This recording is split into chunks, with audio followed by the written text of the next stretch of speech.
Assalamualaikum warahmatullahi wabarakatuh. Di video ini kita akan belajar tentang menulis suatu riwayat hidup. Dalam bahasa Inggrisnya curriculum vitae dan disingkat dengan CV. Ada beberapa hal yang perlu dituliskan di dalam CV. Yang pertama, kalau kita perhatikan di contoh yang saya ambil dari buku Survival English chapter 9 bagian writing. Yang pertama, kita perlu mencantumkan foto di dalam CV kita. Ini adalah fotonya, jadi silakan dikreasi sendiri. Kemudian setelah ada foto juga ada nama kita. Jadi di sini contohnya adalah Emily Williams namanya. Setelah kita mencantumkan nama, maka berikutnya adalah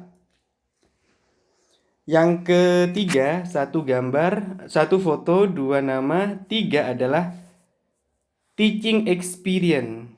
Nah, teaching experience ini bisa kita ganti dengan job experience atau pengalaman kerja. Jadi tidak harus teaching. Bidang kalian apa, yaitu yang disertakan. Kemudian caranya menuliskan pengalaman kerja adalah dari yang paling terbaru atau terakhir kalian bekerja di bidang apa, itu yang dicantumkan. Jadi instructor ini adalah posisinya atau jabatannya sebagai apa, dan university adalah tempat di mana kita bekerja. Kemudian lamanya dari tahun berapa sampai awal bekerja dan terakhir mengundurkan diri atau keluar dari pekerjaan tersebut tahun berapa.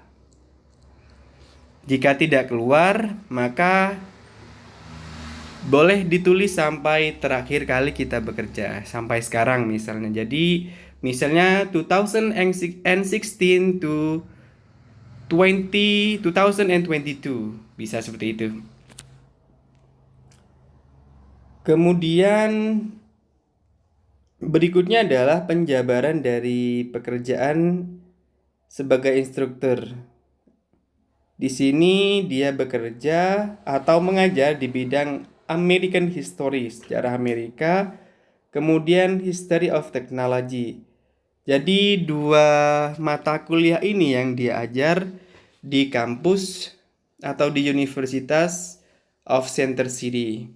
Oke, itu cara menuliskannya.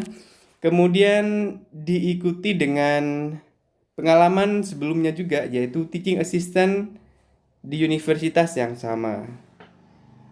Di sini bisa dilihat sendiri ya. Ini adalah deskripsinya.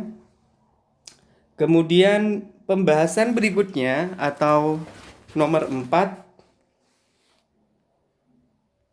1, 2, 3, 4 adalah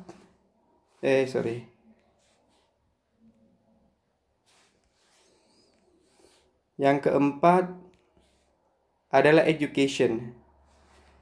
Nah, di sini sama caranya menuliskan, kita mulai dari current education atau pendidikan terkini atau pendidikan tertingginya apa.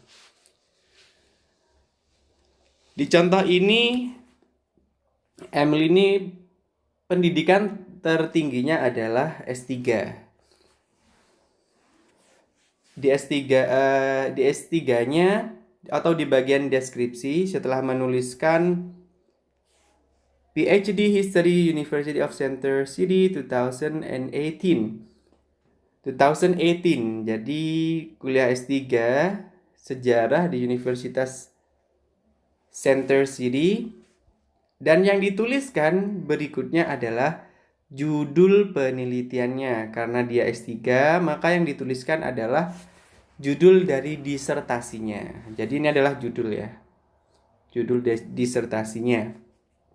Untuk S3, kemudian ini S2-nya. Judul disertasi atau tesisnya adalah ini. Yang ketiga, pendidikannya adalah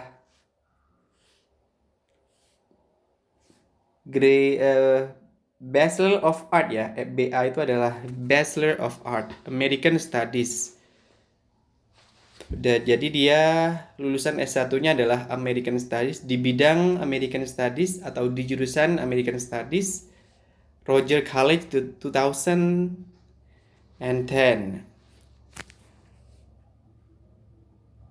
Ini dijelaskan bahwa dia lulusnya cum laude dengan predikat cum laude. Itu adalah contohnya. Jika kalian ingin menuliskan lebih terperinci, misalnya menuliskan senior high school-nya boleh. Jadi tidak ada batasan di sini. Karena yang dibahas pada nomor 4 ini adalah background of education. Kalau di sini kita perlu mencantumkan background of education dari tertinggi sampai yang terendah.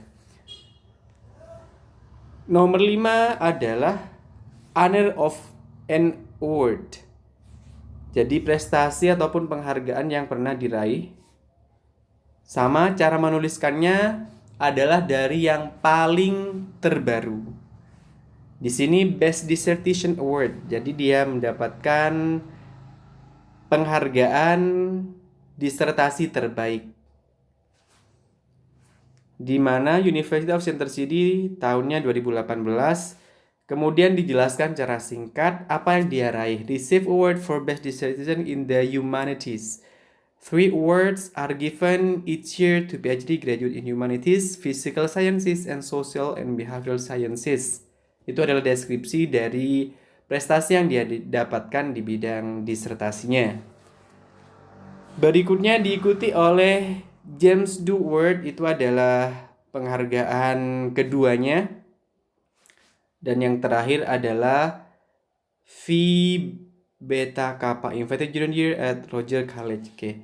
Jadi itu ya cara menuliskan honor and award atau prestasi yang pernah diraih, penghargaan yang pernah dicapai. Oke, itu yang kelima. Setelah itu jangan lupa kita mencantumkan alamat kita. Jadi boleh kita desain dengan seperti ini, ada icon map di situ atau lokasi di situ menunjukkan tempat tinggal. Diikuti oleh nomor yang bisa dihubungi, nomor HP yang bisa dihubungi.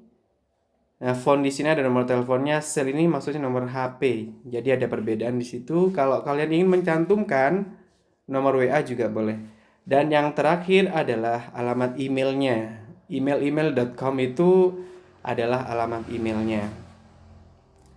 Jadi itu tata cara di dalam menuliskan kurikulum vitae di dalam bahasa Inggris.